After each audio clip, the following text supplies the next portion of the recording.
a la ràdio. Això ho tenim. Ai. El David Jané ha arribat molt puntual a la ràdio, diu que havia de venir amb temps perquè això venir amb cotxe a Barcelona i a aparcar és molt difícil, que costa molt. A Madrid, en canvi, m'explica que el porten damunt avall i, per tant, això no li passa. Segueix a Madrid, amb l'Àguila Roja i aquestes coses. Porta 2 mòbils, un de feina i l'altre personal, i és molt educat. Els tenia tots 2 apagats, aquestes coses. Ve vestit d'esport i alhora elegant. Com dirien en castellà a Madrid, segurament et dirien a la par que elegante.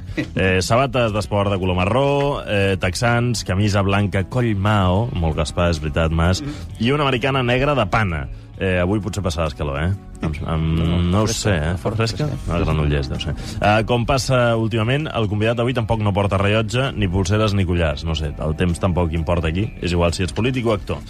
Diu amb aquesta veu maca i greu, perquè té una veu molt maca, que a l'hora de veure la tele és molt selectiu. Va haver de deixar el Soprano, diu que ara ja l'ha recuperat i tot, segur que l'ha comprat i que no se la baixa. No. Segur que l'has comprat, no? Comprat, sí, total. Bé. S'està posant en forma perquè diu que fa molta dieta per estar més flamenco i musculat, al contrari que alguns, Mas?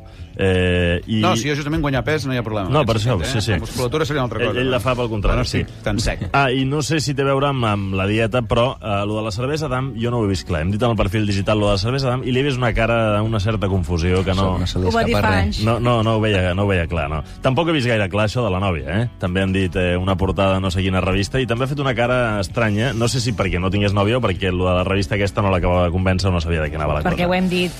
Bé, al seu entorn se n'encarreguen de veure què se'n diu d'ell a internet. A ell no li agrada. És conscient de com va la seva professió i té clar una cosa que és molt important i que no tothom té clar, que és que avui estàs a dalt i demà estàs a baix. Avui et saluden i demà no ets ningú.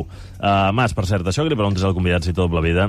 Tu creus que si la tingués tu diria? M'ho ha dit la Mariola. Ja, però no cal que li preguntis, és absurd. No ho sé. Ell diu que és avorrit i tímid, però té pinta de conyon. A mi em dóna la sensació que és aquest tipus de tímid que per sota les va deixant anar. Que les va deixant anar.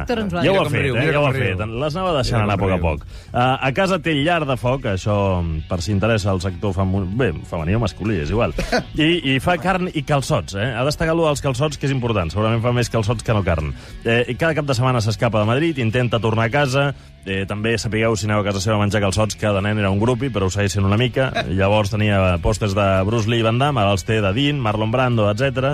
Ha trobat el secret per baixar de pes, als actes públics o entrevistes. Un quilet, Després de 5 batuts de proteïnes, anava a dir una altra cosa, ha d'anar a un acte públic per baixar-ne un. I per últim, tot i les 3 temporades d'Àguila Roja, ell mateix reconeix que, o no ho reconeix ell, però sí el seu amic, que no creia que això funcionés, però el seu amic en un inici ha dit que tampoc, però finalment ha dit que sí, que està molt bé, que li encanta i que n'està encantat.